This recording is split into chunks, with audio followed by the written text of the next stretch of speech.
बोलिए आनंद कंद भगवान की जय। श्री वृंदावन बिहारी लाल की जय। श्रीमद् भागवत महापुराण की जय। व्यासदेव भगवान की जय। श्री सुखदेव भगवान की जय। वीर बजरंग बली की जय। उमापति महादेव की जय। संत भगवान की जय। माता पिता की जय। गुरुदेव स्वामी की जय। ग्राम देवता की जय। जय जय श्री सीताराम महाराज की जय।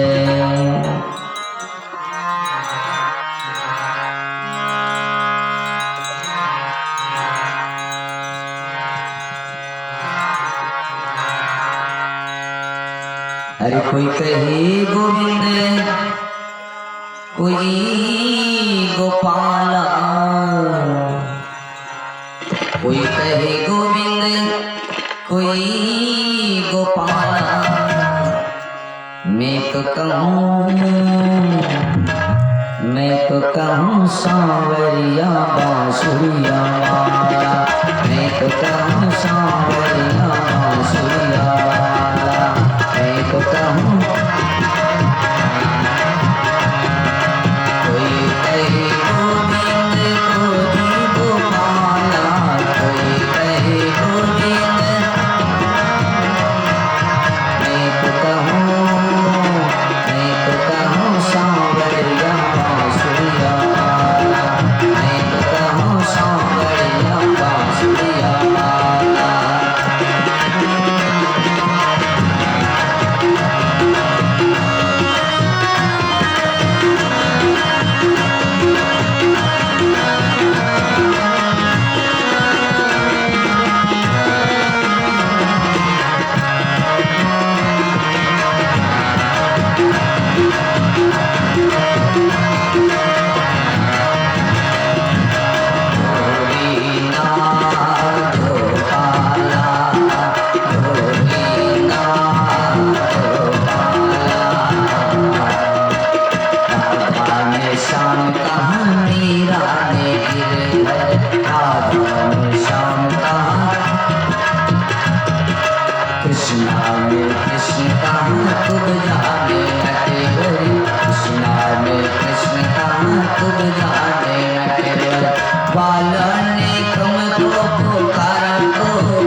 जय श्री राधे।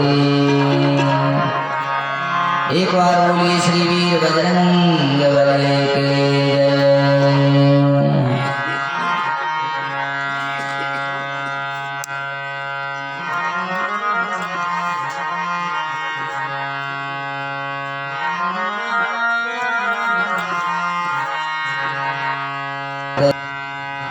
सब हृदय में बसा परमात्मा के सत सत नमन।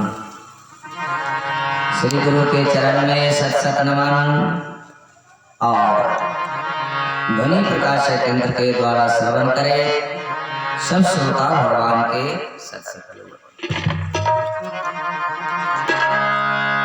आदरणीय माता बहन भाई बंधु, आइए कथा के तृतीय दिवस बीता जा रहा है, यानी तीसरा दिन समाप्त हो जा रहा है। तीसरा दिन की कथा आरंभ हो चुका है। सबसे हमारा आग्रह प्रेम निवेदन कि किस समय बचा को कथा मंडप के प्रांगण में बेश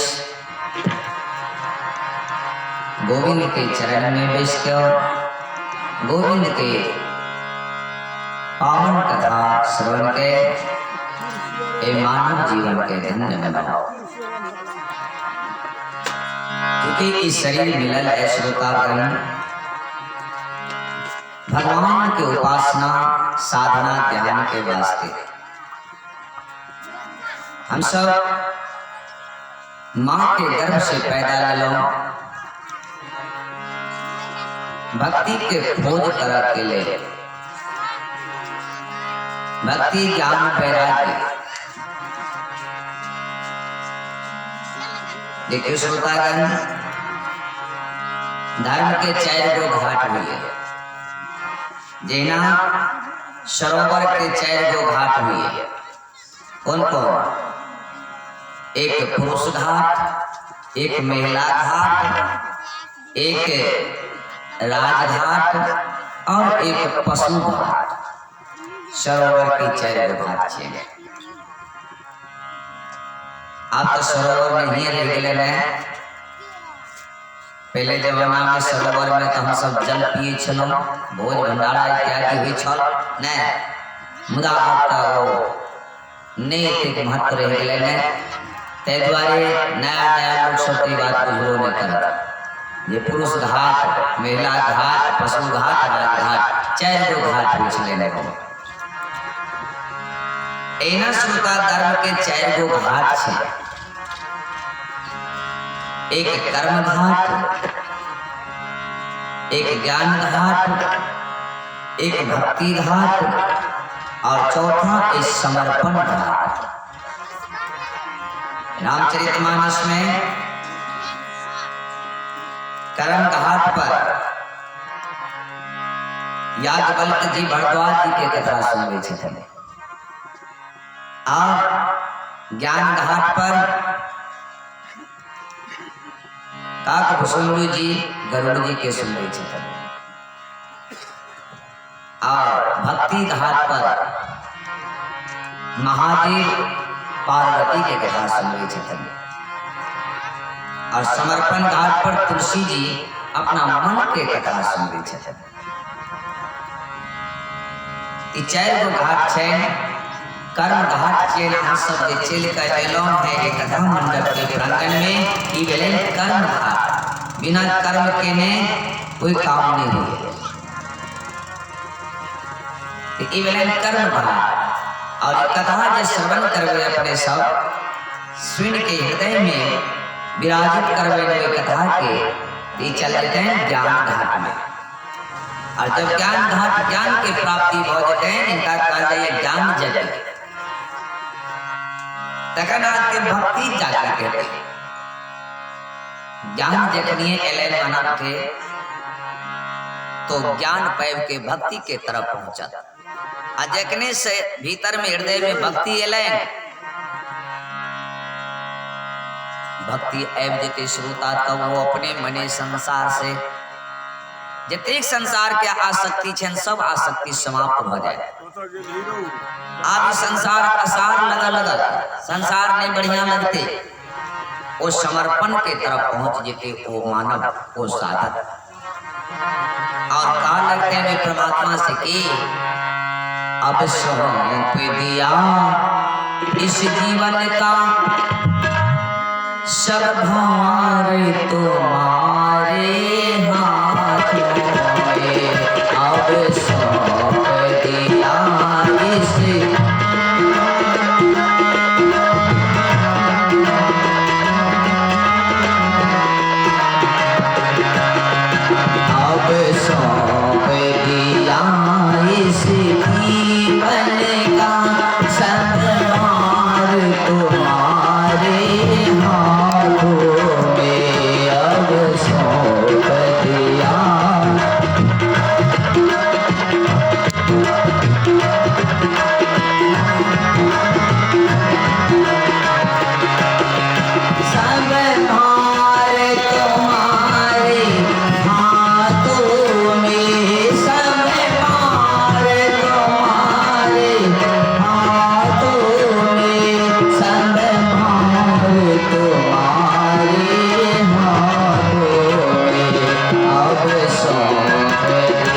अब सौंप दिया इस इस जीवन का सब भार तुम्हारे हाथों में है परमात्मा।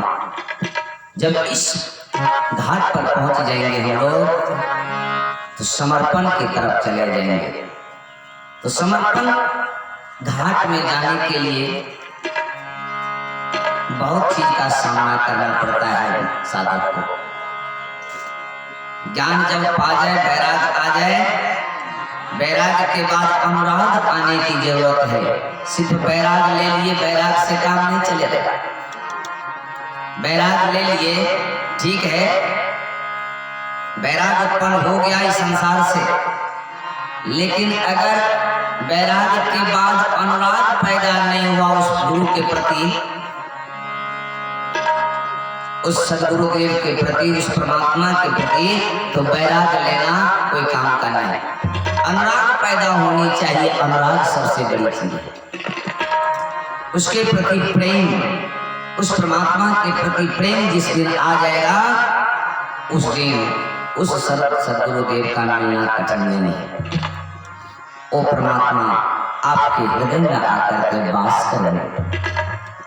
ऐसे तो सभी के हृदय में ईश्वर अंश जीव अविनाशी सबके हृदय में भगवान घट घट में वास करते हैं। भगवान कहाँ है? भगवान पत्थर में नहीं है, मंदिर में नहीं है। भगवान तो इस घट में वास करते हैं, सबके हृदय में वास करते हैं। इसी को न कबीर साहब पूरे संसार में फैलाए हैं। कबीर साहब ने देखा कि पत्थर में जो मूर्ति है खराब नहीं है, उसको बहिष्कार नहीं किया कबीर साहब। सार दर्शन में पढ़ लीजिए। सिर्फ उसने तर्क किया कि पत्थर में जो मूर्ति है इनको जो लोग पूजते हैं ये बड़े कठिन की चीज है। निर्गुण की पूजा है। निर्गुण की पूजा बहुत कठिन है। निर्गुण की पूजा में भाव को प्रदर्शित करना पड़ता है, गर्दन काट के देना पड़ता है, जो नामदेव ने किया। नामदेव की कथा उसमें आती है। तो हर आदमी से, हर साधक से ये नहीं बनेगा। उसमें भाव की जरूरत है। आंख से आंसू बहाना पड़ता है, गर्दन काट के देना पड़ता है परमात्मा को, तब परमात्मा जीते हैं। तो ये काम बहुत कठिन है। इसलिए कबीर साहब ने इसको बदल दिया। कहने सबसे नहीं होगा। रावण ने ही ऐसे ही किया था ना, अपनी गर्दन काट काट के अग्निदेव को समर्पित किया। निर्गुण की पूजा है। तो पत्थर में भगवान को प्रकट करना साधारण बात नहीं है। इसलिए हमारे कबीर साहब इसको बदल दिए, कहे सगुन की पूजा करो। और सगुन की पूजा कह तो दिए कबीर साहब, लेकिन निर्गुण से भी बढ़कर है सगुण की पूजा। इस भागवत में भी द्वितीय स्कंद में आया है कबीर साहब की बात मूर्ति पूजा पर। मूर्ति पूजा क्या है?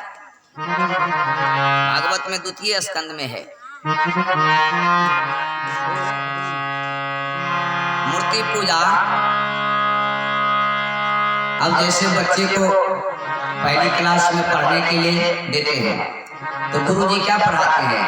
क माने कबूतर, अ माने अनार, ये पढ़ाते हैं। तो क माने कबूतर, अ माने अनार बार बार उनको रटाते हैं इस बच्चे को। किसी विद्यार्थी ने, किसी शिष्य ने पूछा गुरुजी से, गुरुजी क माने कबूतरे होता है, अ माने अनारे होता है? गुरुजी ने कहा नहीं नहीं बच्चा, क माने कबूतरे नहीं होता है, अ माने अनारे नहीं होता है, इससे अनेक शब्द बनते हैं। तो क्यों इसी बात पर जोर दे रहे थे? इसलिए जोर दे रहे हैं कि क और अ का तुमको हृदय में ठीक से ज्ञान हो जाए, जब तो बैठ जाएगा उसमें तो अपने आप तुम उससे अनेक शब्द बनाओगे, अनेक अक्षर बनाओगे। इसलिए क माने कबूतर, अ माने अनार सिखाया जाता है। ये द्वितीय स्कंद की कथा है। सुखदेव मुनि कहते हैं इसी तरह ये मूर्ति पूजा जो है, क माने कबूतर है, अ माने अनार है, कोई भगवान को देखा नहीं है, तो कैसे उसको हृदय में ध्यान करेंगे कि परमात्मा ऐसे है? तो किसी संत ने, बड़े बड़े विद्वान ने जो देखा उस परमात्मा को, उसने स्मृति का रूप हम लोगों को दे दिया कि इसको आप देख करके ध्यान करें। लेकिन हम लोग क्या करते हैं?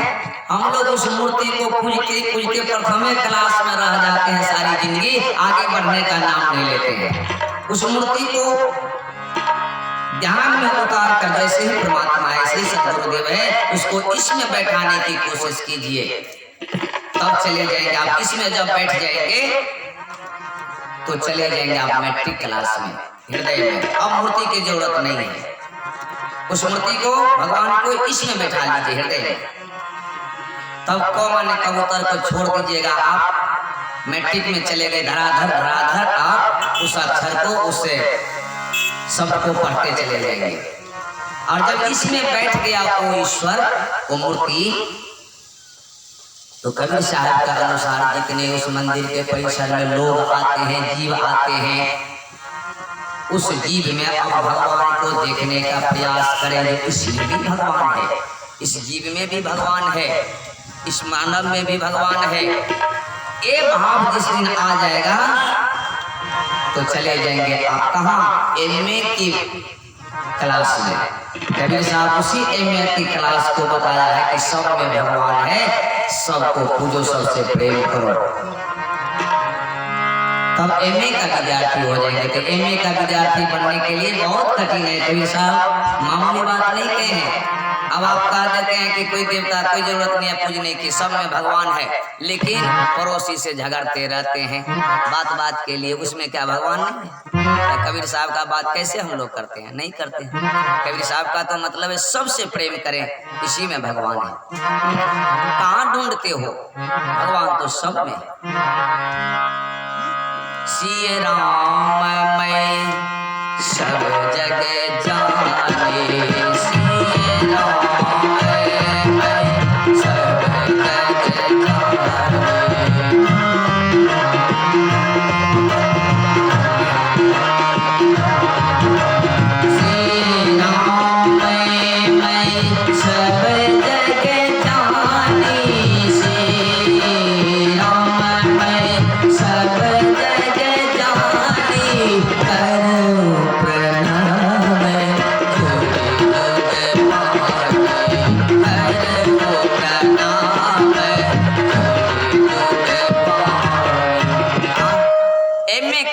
जब चले जाएंगे तो सिए राम मैं सब जग जानी, करो प्रणाम जोड़ी जुग पानी। तुलसी जी कहते हैं कि सब में भगवान को जब देखने लगेंगे किसी से तब विरोध नहीं रहेगा,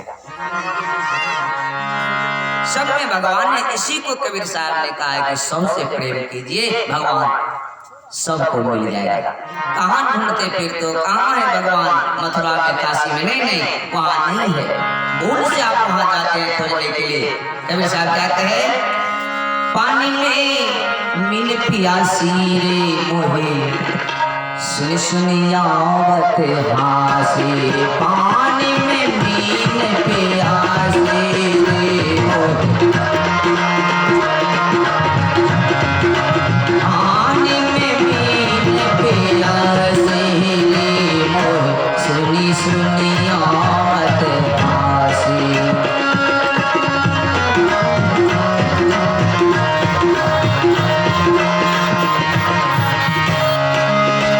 रास्ते से जा रहे थे, अंतर्जामी थे, किसी मछली ने कहा कि साहब मैं बहुत प्यासा हूँ। उसको देख करके उनको हंसी आ गया। कह रहे मछली तू पानी में है, अब प्यासा है? यानी हम लोगों को देख करके कहते हैं घंटक में भगवान है, खोजते फिरते हो तुम मथुरा काशी में। आत्म ज्ञान बिना नर भटके, कोई मथुरा कोई काशी। आत्म ज्ञान बिना नर भटके, कोई मथुरा कोई काशी। जैसे मृगा नाभि कस्तूरी, जैसे मृगा नाभि कस्तूरी, बन बन फिरत उदासी रे मोहे, सुनी सुनी आवत हासी। पानी में मिल पियासी रे मोहे।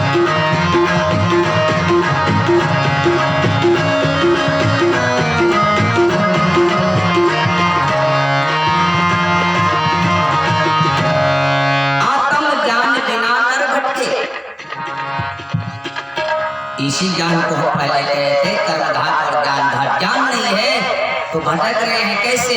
जैसे मृगा के नाभि कस्तूरी, मृगा के नाभि में कस्तूरी है, सेंट छिड़क रही है पूरे जंगल में, और वो भाग दौड़ करे कहाँ से सेंट आ रहा है, लेकिन है उसी के नाभि में कस्तूरी।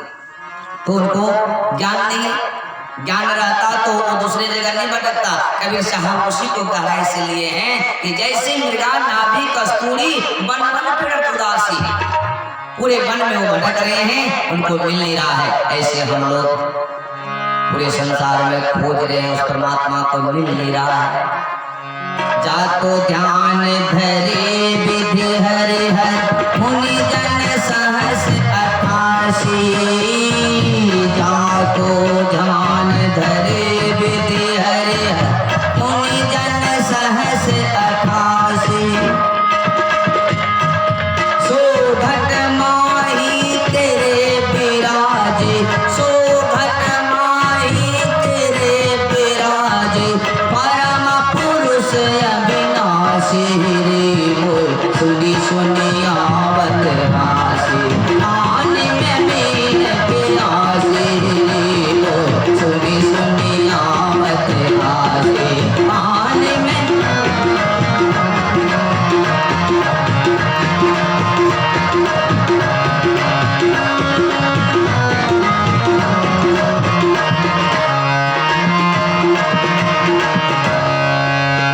हाजिर तो ही दूर बतावे, दूर की बात निराशी है। हाजिर तो ही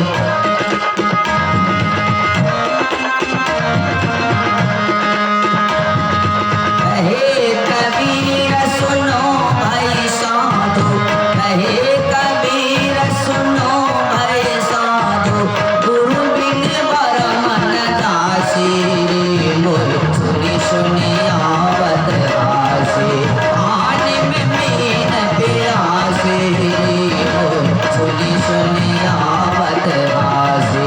पानी में मीन प्यासी रे मोहे, सुनी सुनी आवत है। हाजिर को एक दूर बतावे, आपके नजदीक नहीं है वो सतगुरुदेव परमात्मा, लेकिन कोई धोखेबाज का राय वहां है, वहां है। कहे कबीर सुनो बै साधो, गुरु बिन बर मन दासी। बिना गुरु का ये भ्रम नहीं मिट सकता है। इसलिए गुरु के पास जाइए, सदगुरुदेव के पास जाइए, जो साधना के द्वारा, अध्ययन के द्वारा, उपाध्याय के द्वारा उनको प्राप्त किए हैं, उनकी शरण में, उनके चरण में जाएंगे तो उनकी प्राप्ति होगी। जहाँ कहाँ भटकने की जरूरत नहीं है। तो श्रोता, हम लोग यहाँ पर विरोध करते फिरते हैं, वो ऐसे वो ऐसे, लेकिन कहाँ इसमें शास्त्र में कहाँ विरोध है? तुलसी जी कह रहे हैं कि श्री राम मैं सुंदर गाली करो प्रणाम गुरु जी पानी है। कबीर साहब कह रहे हैं पानी में मीन प्यासी बन बन फिरत उदासी। और भागवत कह रहे हैं कौ माने कबूतर कौ माने अनार। किसी में कहाँ विरोध है? वहाँ पर सब तो वही बात कह रहे हैं, लेकिन हम लोग यहाँ पर विरोधाभास में हम कहते हैं हमारा सही है, वो कहता है हमारा सही है, वो कहता है हमारा सही है। सब आपस में विरोध कर करके परमात्मा को अच्छी नहीं लगती है। अब उदाहरण से ले लीजिए,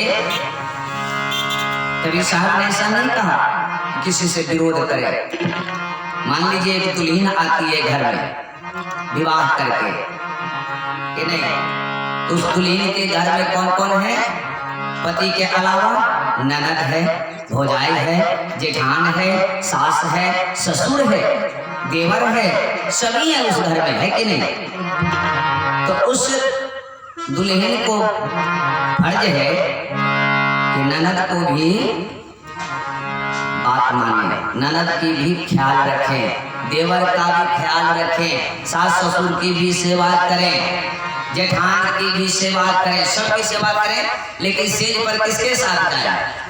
पति के साथ, देवर के साथ नहीं ना। सेवा सबको करें, मान सबको करें, देवर को भी मान करें, ननद को भी मान करें, सास ससुर की भी सेवा करें, लेकिन सेज पर जाएंगे पति के साथ, क्योंकि वो उनका ईश्वर है। अब उनका ईश्वर है पति, तो कोई ये कहेगा कि भाई पति तुम्हारा ईश्वर है, तुम सास ससुर को छोड़ो, ननद को छोड़ो, देवर को छोड़ो, जेठान को छोड़ो, क्या कहेगा? नहीं कहेंगे। अगर छोड़ेगी तो सभी उनको हंसेंगे, कैसी है सास ससुर की तो सेवा नहीं कर रही है। तो श्रोता, ऐसे ही इस संसार में जो देवता है, फलना है, चिल्ला है, ये सब क्या है? कोई ननद है, कोई भौजाई है, कोई जेठान है, कोई न्यायाधीश है, कोई न्याय करने वाले हैं, कोई वर्षा के देवता हैं, कोई जल के देवता हैं, कोई वायु के देवता हैं, कोई कुछ के हैं। तो हमको सबको सम्मान करना है, विरोध किसी से नहीं, सबको सम्मान करना है। लेकिन हमारा जो पति है, हमारा जो परमेश्वर, पति परमेश्वर है, जिसको हम मान चुके हैं, सेज पर उसी के साथ हम जाएंगे, उसी की पूजा कीजिए ना, उसी को मानिए ना, लेकिन विरोध किसी से नहीं। कोई वार्ड सदस्य है, कोई प्रधान है, कोई मुखिया है, कोई पंच है, सबको काम बांटा गया है। लेकिन आपको लगाव है प्रधानमंत्री से, तो ठीक है, आपका कार्य प्रधानमंत्री से चलेगा, वार्ड सदस्य से कोई मतलब नहीं है, मुखिया से कोई मतलब नहीं, लेकिन मुखिया का हमको सम्मान करना है। क्या समझे? यही कहते हैं, हर संत पीछे यही कहते हैं कि सबका सम्मान कीजिए, लेकिन आपको जिससे लगाव है उसको प्रमुख मानिए, उसी से नाता जोड़िए, लेकिन विरोध मत कीजिए किसी से। हमारा यही कथन भागवत कह रहे हैं कि विरोध किसी से नहीं। बोलिए आनंद कंद भगवान की जय। तो श्रोता, हम लोग सभी आ गए हैं, भगवान के नाम का उच्चारण हुआ रहे, कथा प्रारंभ हो गई, तो एक बार आइए सबके भाव से उस कन्हैया के पावन नाम का हम लोग स्मरण करते हुए और अपनी कथा के चलेंगे। कथा को क्रम में लेने से पहले भगवान नाम का उच्चारण सबके करें। की बजाइए ऑपरेटर जी, ई छोड़ किया दे छे साफे, ई सब ठीक छे, ई छोड़ दे देखे सुनी नहीं चाहा। चलिए सभी भाव से कहिए, गोविंद जय जय, गोपाल जय जय।